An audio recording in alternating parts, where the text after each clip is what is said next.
The greatest prison you will ever live in is the one you built yourself. It has no bars you can see, no walls you can touch, no lock you can pick. Its architecture is made of smiles that don't quite reach the eyes, of compliments that feel more like currency, of the relentless, silent chase for the approval of strangers. It is a fortress constructed from appearances, polished by filters, and maintained by a script you did not write. Every single day, millions of people wake up, get dressed, and step out into the world to perform. They put on the same mask, the one that says everything is fine, that they are in control, that they are the competent professional, the balanced person, the always positive friend, the evolved soul who has neatly overcome all pain. This performance is so convincing, so seamless, that even they themselves start to believe the lie. But behind the curtain of this brilliant, exhausting show, there is something else, something truer, an emptiness that echoes in the quiet moments, a tension that thrums beneath the skin, a whole universe of feeling, anger, fear, need, longing, shame, that remains hidden, suffocated, waiting for the smallest crack in the performance to finally emerge. This hidden self is not a flaw. It is not a monster. It is the most real part of you, more real than any character you have ever created to please the world. The brilliant Swiss psychiatrist Carl Jung dedicated his life to mapping the hidden landscapes of the human soul, and he understood something that few of us have the courage to admit, even in our private thoughts. So much of what you believe to be your identity is not you at all. It is not the essence of who you are. It is merely the domesticated, sanitized, socially approved version of your soul. He gave a name to this construct, the persona. The persona is a functional mask, a necessary costume we wear to operate within the theater of society. It helps us fulfill our roles, the devoted child, the responsible parent, the collaborative colleague, the upstanding citizen. There is nothing inherently wrong with it. It is a tool for navigation. But the profound danger, the tragedy that unfolds in a million quiet ways every day, begins the moment we confuse the mask with our own face. The moment we begin to believe that this curated collection of acceptable traits is the sum total of our being. When that happens, we lose something essential. We sever the connection to what pulses in the underground of the psyche, in the depths where our raw, untamed and authentic self resides. We lose touch with the shadow. The shadow is not just a clever psychological concept invented by theorists in ivory towers. It is an inner reality, as tangible as any emotion you've ever felt. It is the living archive of everything you have ever considered too ugly, too unacceptable, too selfish, too weak, or too dangerous to be seen. Your repressed desires that don't fit the narrative of a good person. Your unexpressed anger, simmering because its expression was never permitted. Your denied envy, curdling into resentment. Your unresolved traumas, buried alive and still whispering. Your most shameful impulses, the ones that shock you when they flicker through your mind. You saw these things, felt them, and in a moment of fear or shame, you hid them. You locked them away in a dark room inside yourself and pretended the room didn't exist. But they did not disappear. Energy cannot be destroyed. It can only be transformed or displaced. They are alive. They are vibrantly, powerfully alive. And they speak to you in a language of symptoms. They are in the chronic fatigue that medicine cannot explain, the weight of a tiredness that is more soul than body.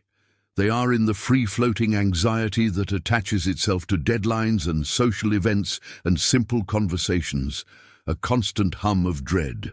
They are in your emotional outbursts that seem to come from nowhere, the sudden tears or rage that feel disproportionate and leave you bewildered and ashamed.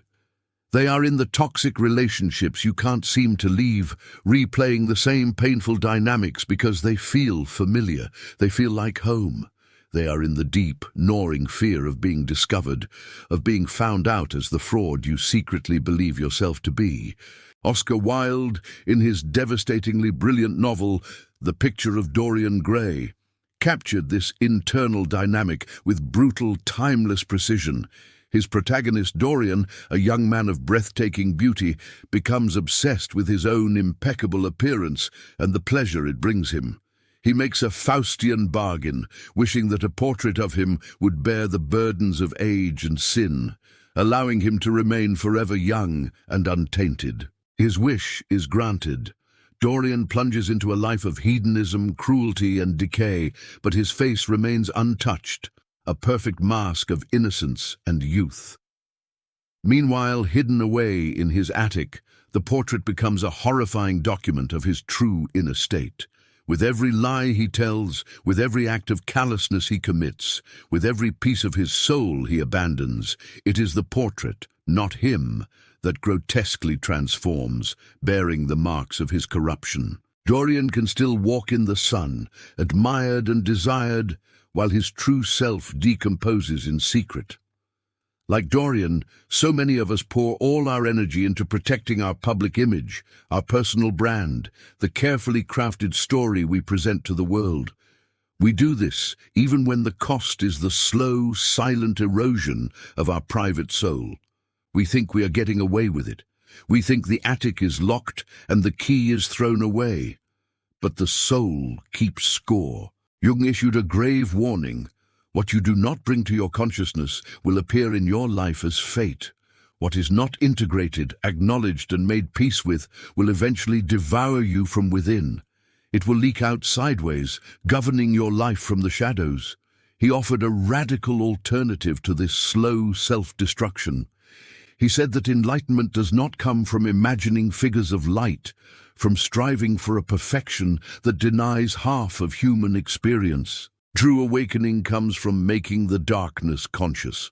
It comes from having the courage to descend into the basement of your own being with a lantern and look at what you have stored down there. This descent is not an end in itself. It is the only true starting point for any real and lasting transformation. This journey is not about abandoning the persona. That would be impossible and ultimately destructive. We need a social self to function. It is rather about stopping the performance of living as if the persona were all that we are. It is about dethroning it from the center of your identity. Because as long as you continue to pretend that you are only the beautiful, moral, acceptable, and positive side of yourself, you will be doomed to be secretly dominated by the very side you refuse to acknowledge. You will be a puppet, pulled by strings you refuse to see. This is a call to confrontation, a call to curiosity, a direct mirror held up without filters. Because only when we find the courage to look at our own internal portrait, the one we have hidden even from ourselves, can we finally begin to free ourselves from the illusion of the image. Here you will not find easy, ready-made answers or 10-step programs to a perfect life. You will find uncomfortable truths. And if you are ready, you will find the beginning of a freedom so profound it can only exist when the mask is finally torn away. The persona is a carefully constructed lie. Not necessarily a lie told with malicious intent, but a lie in the deepest, most existential sense. It is a story that is not wholly true. It is not who you are. It is who you need to appear to be in order to secure your place in the tribe. Carl Jung defined the persona as a compromise between the individual and society. It is an adaptation, a suit of armor you wear to move through the world without getting hurt and to be accepted. And this is precisely why it is so seductive, so addictive, because it works. It protects your vulnerabilities. It opens doors. It offers the sweet nectar of applause, belonging, and opportunities. It makes you feel loved, valued, and seen. Even if that love is directed only at a facade, the feeling can be intoxicating enough to make you forget it's an illusion. The construction of this armor begins shockingly early. In childhood, you are a raw nerve of feeling and impulse, and very quickly you learn the rules of the game. You realize that to be praised by your parents, you need to obey, to be quiet, to achieve. To be included by your peers, you need to like what they like, to laugh at their jokes, to hide your quirks. To avoid ridicule and rejection, you need to edit your expressions, to calibrate your emotions, to modulate your very presence to fit the room. You learn that certain parts of you, your big feelings, your messy needs, your angry outbursts, are bad or too much. And so piece by piece, you create a version of yourself that is easier to love, more likely to be accepted. It is a survival strategy of the highest order. And over time, through endless repetition, you begin to confuse this curated version with your actual identity. You start to believe that you are this image, that your worth is intrinsically tied to the flawless performance of this mask. This is the critical moment where the adaptive armor transforms into a personal prison. The bars are made of your own beliefs. The persona then ceases to be just a useful social role. It becomes a constant, draining demand. You feel you need to maintain control at all times. You must keep the image intact. You must maintain the right tone of voice, the right posture, the right opinions, the right speech. You become your own warden, monitoring yourself constantly, censoring impulses before they can even fully form. And when you inevitably err, when you make a mistake, when you have a human moment of weakness, anger, or neediness that strays from the approved narrative, the internal backlash is immediate and brutal. Guilt, shame, a profound sense of failure washes over you. Because the persona does not allow for flaws, it is a tyrant that demands perfection. And so you stop living a life and start performing one, constantly. But there is a price for this performance, and it is astronomically high, because everything that does not fit into the narrow confines of your persona, everything that is not approved, admired, or socially desirable, does not just vanish.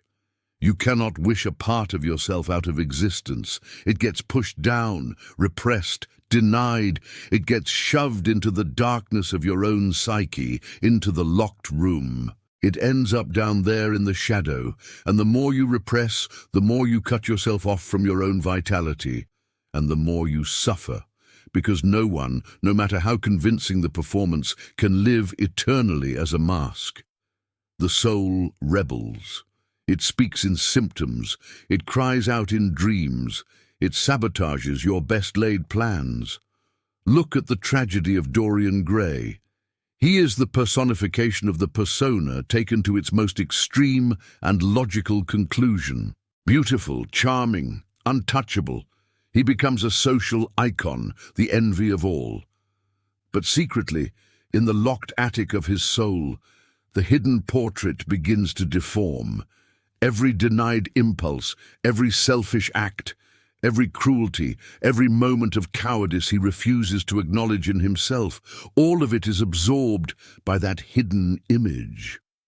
The portrait becomes a visual representation of his accumulating shadow. The division between his pristine appearance and his rotting soul grows wider and wider until the day the tension becomes unbearable. Just like him, we believe we can hide forever what troubles us. We think we can compartmentalize. We think we can outrun our own nature, but the laws of psychology are as immutable as the laws of physics. Nothing remains repressed without consequence. Energy must go somewhere. When your primary orientation in life becomes the maintenance of an image, you paralyze your own development. You stop evolving. Because real growth, authentic change, involves disruption. It means altering the mask. It means risking rejection. It means stepping out of character and admitting, I am not who I was yesterday, and I do not have all the answers. That is a terrifying prospect for someone who is fused with their persona. To change is to admit the mask was never the whole truth, and so many people choose stagnation. They prefer to keep everything the same, to cling to a known misery, rather than risk the terrifying uncertainty of becoming real, even if the cost is their very soul. But there is one thing this mask will never ever be able to do. It cannot fill the void that grows in direct proportion to your distance from your own truth. That emptiness is a spiritual ache, a homesickness for your authentic self, and sooner or later that truth will find a way to emerge. It will force its way into the light, whether through a sudden crisis of anxiety, a deep apathy that blankets your life, a burst of inexplicable anger, a pattern of self-sabotage in your nightmares, or in silent, private collapses. The truth will out. The persona can protect you from criticism. It can grant you applause and admiration, but it will never, ever give you peace. It cannot. Its very existence is predicated on war with a part of yourself, and it is precisely in that dark, neglected space, where everything you have ever rejected accumulates, in what you have swept into the farthest corners of your consciousness and tried to forget, that the true turning point of your life lies. This is not the end of the story. This is where the real story begins. This is the territory we must now explore with courage and curiosity. There is a place within you, a vast and often frightening inner landscape, where everything that doesn't fit your carefully managed image has been stored. This was not done by accident. It was a survival mechanism, a strategy you employed to navigate a world that felt demanding and conditional. Everything that could compromise the character you learned to portray, your anger, your neediness, your fears, your primal desires, your pride, your pettiness, was systematically pushed into this dark basement of your being. Carl Jung called this psychological space the shadow, and contrary to what many might think, it is not a symbolic invention or an esoteric daydream. It is a real, powerful, and dynamic structure of the human psyche. It is alive, it is pulsating, and it is extremely active, exerting a constant influence on your thoughts, feelings, and behaviors from its place in the unconscious. The shadow is composed of the sum total of all those aspects of your personality that you have repressed, denied, or hidden because you believed, on some deep level, that they were unacceptable. They were deemed too much for your parents, too disruptive for your friends, too unprofessional for your colleagues, too ugly for your own self-image. It carries your contained anger, the rage you swallowed during 1,000 small injustices. It holds your destructive impulses, the fleeting but intense desire to break things, to say the unforgivable thing, to burn it all down. It harbors your forbidden desires, the ones that don't align with your stated values. It contains your unconfessed envy, the green-eyed monster that looks at another's life and burns with want. It is home to your secret arrogance, the feeling of superiority you'd never dare voice. It encompasses your repressed sexuality, your unresolved traumas, your deep unutterable sadness, your raw neediness, your capacity for silent cruelty. Everything that doesn't match the clean, bright, acceptable image you work so hard to project goes there. It is added to the hidden portrait. Here lies the enduring genius of Wilde's The Picture of Dorian Gray. Dorian, utterly obsessed with maintaining his beauty, his youth, and his impeccable social image, makes a silent, unconscious pact with himself. Everything he does not want to acknowledge, everything that could possibly tarnish the perfect illusion of his being, will be projected onto the portrait. It is the portrait that will age. It is the portrait that will bear the moral and spiritual consequences of his actions. Dorian gets to live lightly, freely, seductively, desired by all, while his soul rots away, unseen by the world. But the portrait does not disappear. It remains there, hidden in the attic, a silent, ever-watchful witness to everything Dorian refuses to be. It is his truth, made visible. Just like that portrait, your shadow is also alive. It is a silent witness to your entirety. And the more you ignore it, the more you pretend it isn't there, the stronger and more powerful it becomes. It gains a kind of autonomy. Jung warned us that what you do not make conscious, what you do not bring into the light of your awareness, will inevitably return to you as fate. It will infiltrate your life indirectly. It will show up in your automatic behaviors, the things you do without thinking. It will fuel your emotional vices, your quick temper, your defensiveness, your jealousy. It will color your judgments of others, making them harsh and unforgiving. It will cause those disproportionate reactions that leave you and everyone around you stunned.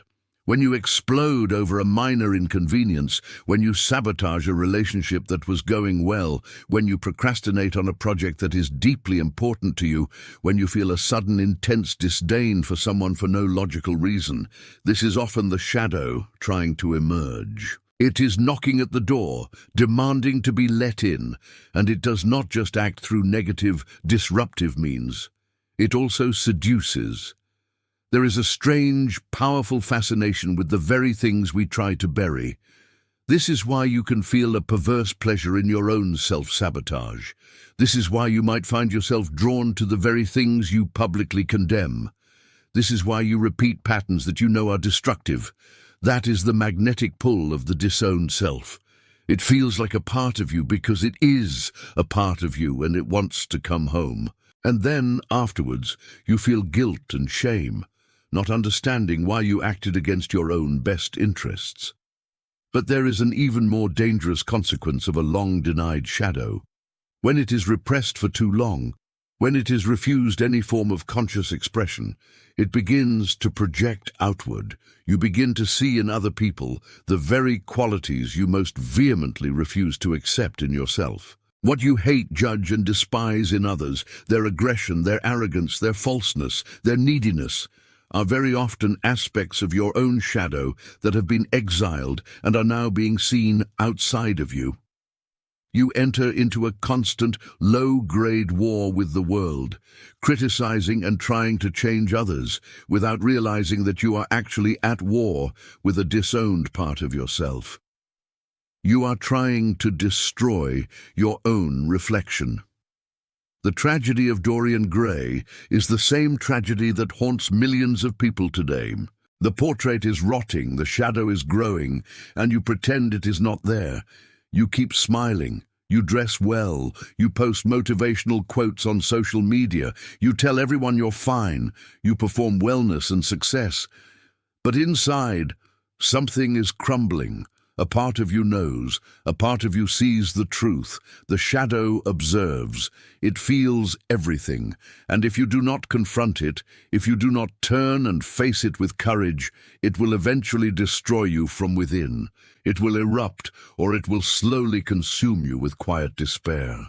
But unlike Dorian, who denied his truth until the moment of his final violent collapse, Carl Jung offered another path, a harder path, a more uncomfortable path, but a deeply, profoundly liberating one. It is the path of integration.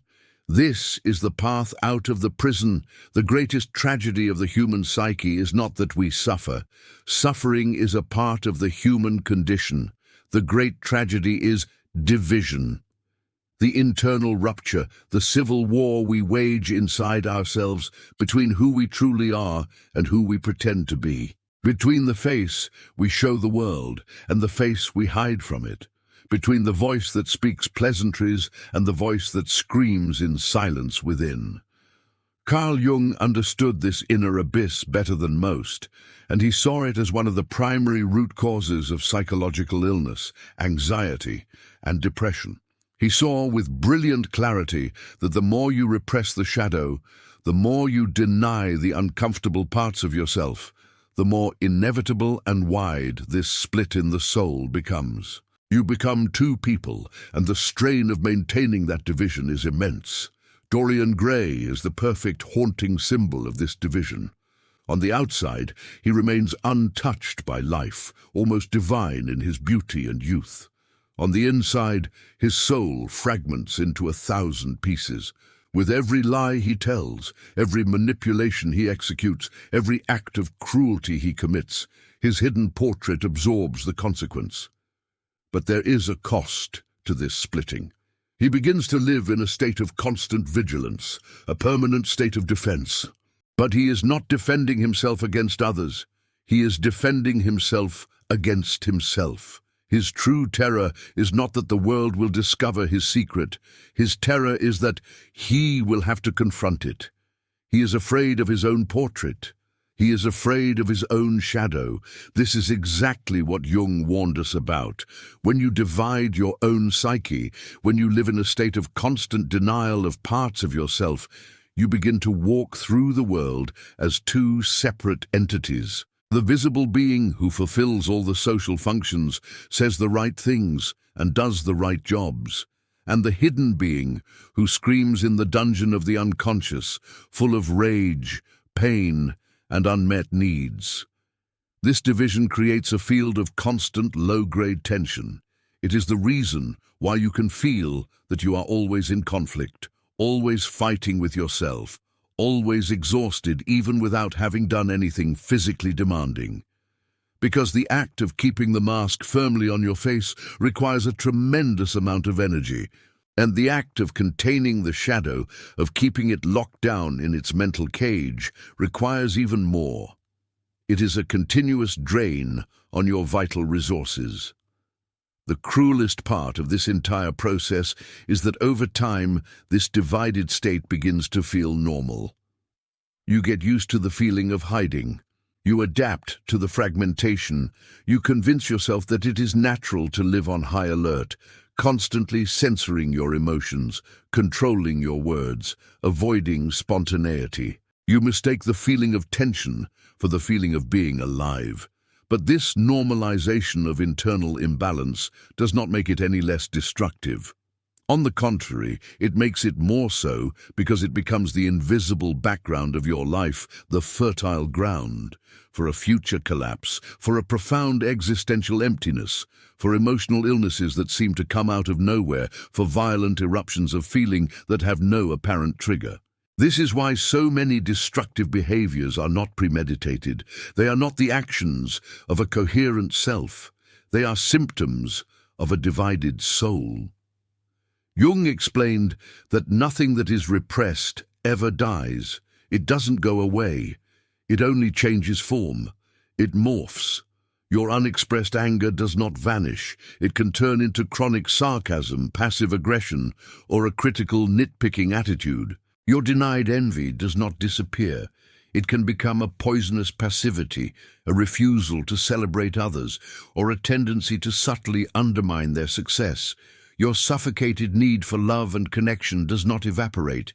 It can transform into emotional dependency, clinginess, or a pattern of choosing partners who are incapable of meeting your needs. Everything you do not accept in yourself will return. It will come back masked, disguised, and often it will return against you.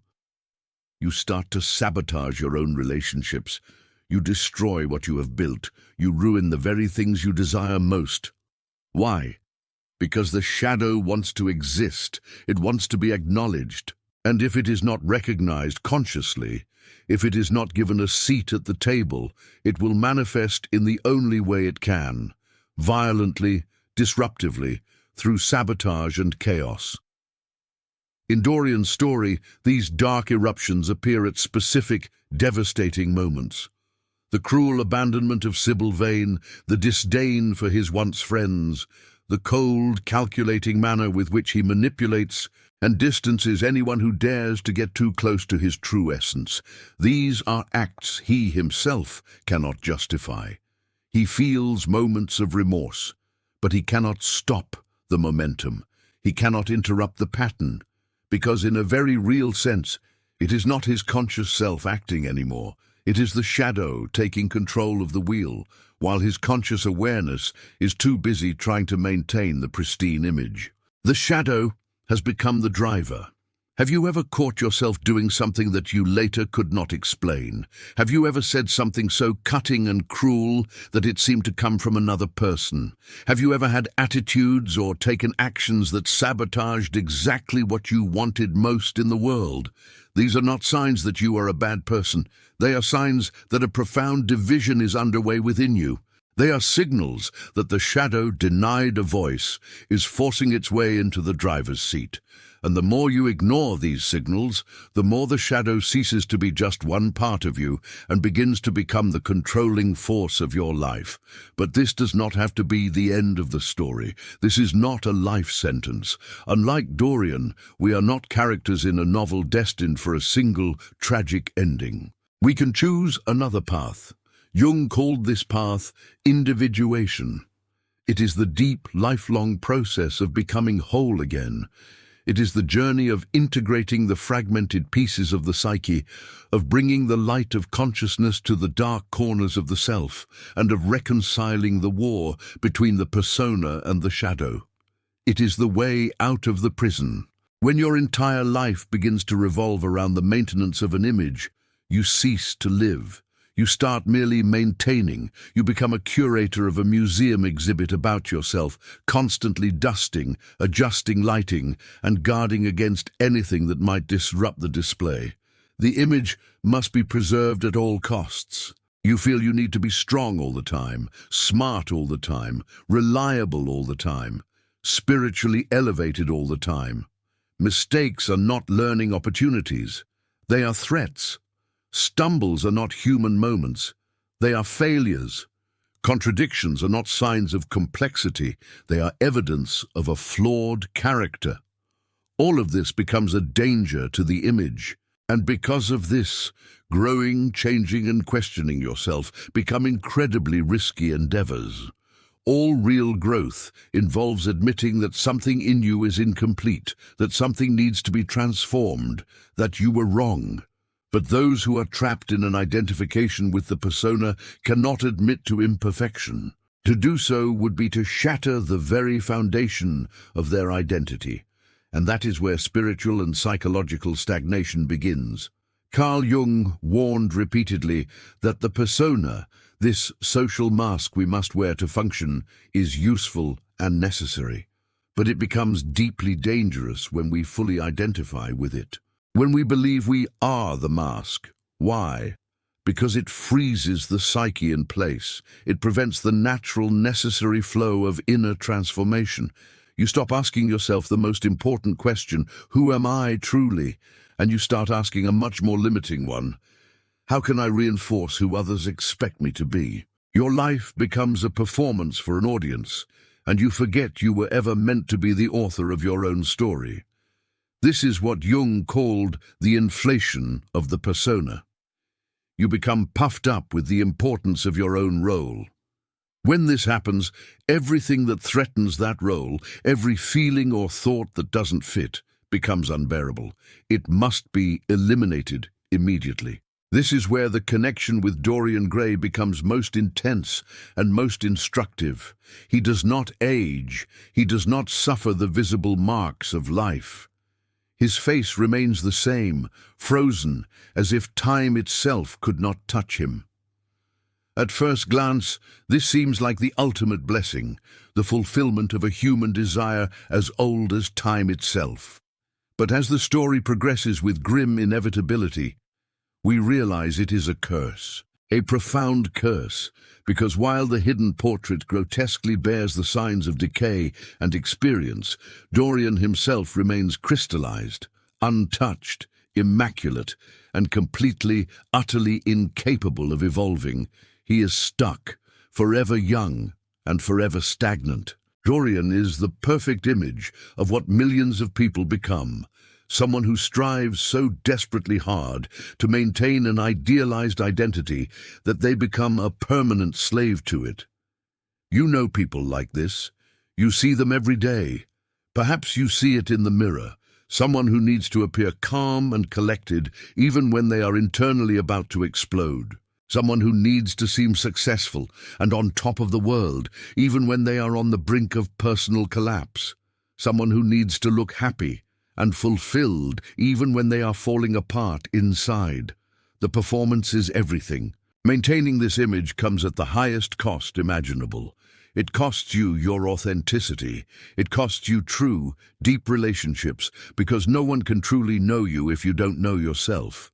It costs you emotional freedom, the freedom to feel what you feel without judgment, And above all, it costs you growth, because changing requires stepping down from the pedestal you've placed yourself on. Growing requires recognizing what is wrong, what is missing, what is broken. Evolving requires admitting that you, like every other human being, carry flaws, that you also feel envy, anger, fear, pride, pettiness. But when your entire sense of self is based on the perfection of the persona, there is no room for this kind of transformation. There is only room for better acting. The person you have become, in order to be loved, starts to slowly suffocate the person you were born to be. And you can live an entire lifetime trying to protect a version of yourself that deep down you know is nothing more than a defense mechanism, a suit of armor that has fused to your skin. Jung saw this with unflinching clarity. True psychological maturity, true wisdom, does not arise from conformity to the persona. It does not come from being a perfect citizen. It comes from the courage to abandon the persona when it has outlived its usefulness. True growth requires rupture. It requires the pain of detachment from the image. It requires going through the fire of being misunderstood, of being criticized, of being rejected for who you are beginning to become. Because only those who have the courage to lose superficial acceptance can ever hope to achieve a deep, abiding, and authentic inner freedom. It is a terrifying trade, but it is the only one that leads to a real life. But there is a path. There is a way through this. There is a process that allows for this reconciliation of internal opposites, that heals the rift between the mask and the essence, that can transform the chaos of a divided psyche into a new, more complex and more authentic order. Jung called this path individuation. It's the process of integrating all parts of oneself, especially the darkest, most rejected ones, in order to become a whole human being, not a perfect human being, a whole one. This is not a passive process. It is the most active work of a lifetime. And it is exactly what we must now explore with honesty and determination. Individuation is not about becoming perfect. The goal is not to replace a bad self with a good self. The goal is to become whole, to become complete. It is about mustering the courage to look at everything you have denied in yourself, everything you have been afraid of, everything you have felt shame for, and bringing it into the light of your conscious awareness. It is about recognizing on a visceral level that you are not just your light, you are also your darkness. You are not just your love, you are also your capacity for resentment. You are not just your generosity, you are also your envy. You are not just your compassion, you are also your cruelty. Integration does not mean acting out every dark impulse. That would be the opposite of integration. That would be possession by the shadow. Integration means recognizing that these impulses exist within the human repertoire, that they are a part of you, and learning to deal with them consciously, responsibly, and with compassion. You acknowledge the anger without letting it dictate your actions. You acknowledge the envy without letting it poison your relationships. You acknowledge the neediness without letting it make you dependent. In the story of Dorian Gray, the hidden portrait is exactly what Jung would call an autonomous complex. It is a part of the psyche that, through being repressed, denied, and forgotten, has split off and begun to take on a life of its own. It develops its own energy, its own agenda, separate from the conscious will of the individual. The portrait becomes a powerful symbol of the dissociated soul, the unintegrated shadow. The more Dorian refuses to look at it, to acknowledge its existence and its message, the more his inner world becomes a hostile, ungoverned, and dangerous territory. The shadow is in control. This is the most powerful and terrifying metaphor of the novel. What you avoid facing, what you refuse to acknowledge, does not disappear. It only grows in power and becomes more monstrous. It becomes the monster in the basement. In the process of individuation, the movement is the exact opposite. You choose consciously and courageously to descend into the basement of your own psyche. You find the key, you open the dark room, you face the portrait, and instead of destroying it in horror or fleeing from it in terror, you do something radically different. You study it, you observe it, you listen to what it has to tell you, you recognize it finally as a part of yourself. A disowned part, a wounded part, perhaps a monstrous part, but a part of your own being nonetheless. And in that simple, profound act of recognition, something magical begins to change. Because what is seen, what is brought into the light of awareness, loses its power to control you from the darkness. A named thing is a tamed thing. Jung said that individuation is a process of death and rebirth. The inflated persona, the ego that believes it is the whole show, needs to die, or at the very least, it needs to be humbled, dismantled, and put in its proper place as a useful tool, not the master of the house. This death is necessary for the self, with a capital S, the deep and total authentic center of the personality, to emerge.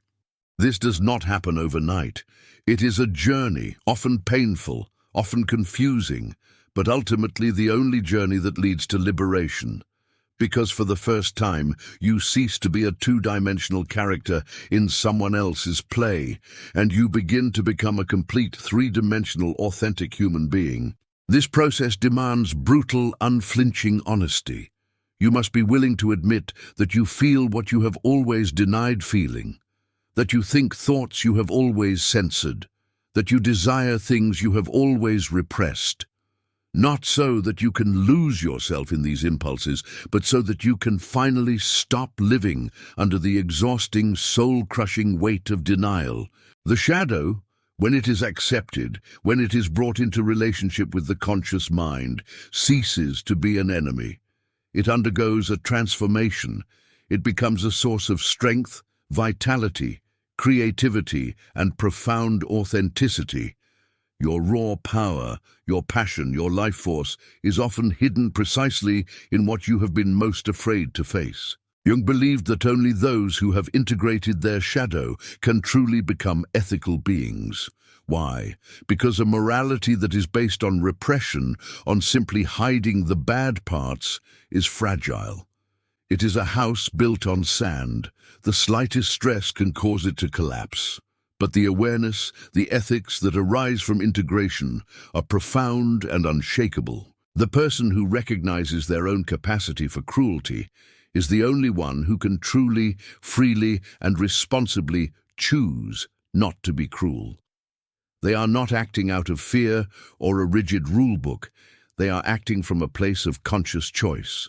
That is where true maturity lies. That is the foundation of real character. Individuation is, at its heart, about taking full ownership of yourself. It is about stopping the outsourcing of blame. It is about ending the game of blaming your fate, your parents, your circumstances, or other people for your unhappiness. It is about accepting that everything you have lived, every choice you have made, every experience you have had, including the parts that created the traits you would most like to erase, has brought you to this moment. And from that place of radical acceptance, not resignation, you can begin the work of rebuilding yourself. You rebuild with awareness, with humility, and with a new, firm foundation of self-knowledge. This is the path that the character of Dorian Gray never found the courage to take. He preferred the path of ultimate repression, to destroy the portrait, to try and erase the evidence of his shadow once and for all. But in destroying the portrait, he destroyed himself. He tried to erase a crucial part of his own soul, and in doing so, he annihilated the whole. But in our lives, we do not have to follow that same tragic fate. We can choose a different ending. The freedom you have been searching for your entire life is not outside of you. It is not in the next promotion, the next compliment, the next 1,000 followers on social media, the next relationship, the next vacation. It is not in more money or more external validation. Real freedom, the kind that calms your anxious mind, that liberates your body from its armor of tension. that silences the internal screams of not being enough, that freedom is only possible when you turn inward. It is only possible when you face yourself with radical, unshakable courage. It begins the moment you finally choose to look at your own hidden portrait. Carl Jung's great gift was to teach us that psychological maturity is not synonymous with holiness or perfection. It is synonymous with awareness. The man who knows his own shadow, who has made the journey into his own basement, is far more trustworthy, far more solid than the man who simply believes he is good. Why?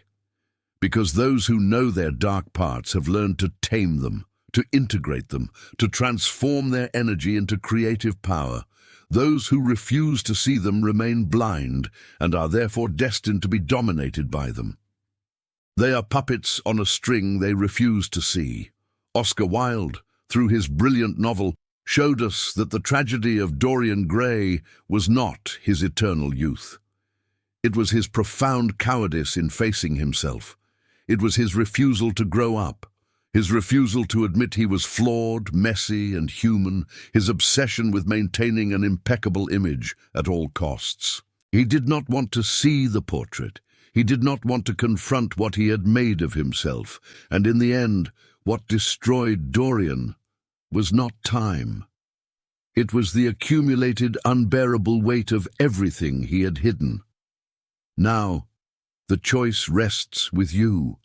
You stand at a crossroads, as we all do every single day. You can continue to feed the mask, to pour all your energy into maintaining the performance, depending completely on the approval it brings, and smiling at the world while something within you quietly rots. Or you can, with a courage that will feel terrifying, decide to start tending to your own internal gallery. Not with judgment, not with guilt, not with shame, but with simple, compassionate presence, with lucidity, with responsibility. You did not come into this world merely to be adored. You came to be whole. And wholeness only arises when you become the curator of your own unconscious. When you find the keys to the locked rooms, when you dare to enter them, when you dust off the forgotten paintings, when you reinterpret the distorted images, and when you decide with autonomy and courage how you will compose the portrait that represents you. Not an idealized, frozen, false portrait, but a living, breathing, imperfect, dense, complex, and breathtakingly real work of art, the masterpiece of your own existence. Now, in this moment of quiet honesty, ask yourself, what part of me am I most afraid to look at? What have I hidden for so long that I've forgotten its name? What is the one thing, if it were known, that I believe would make me unlovable? Sit with that question. Feel its weight. And then, if you feel the first stirring of courage, give it a name. Write it down. Speak it.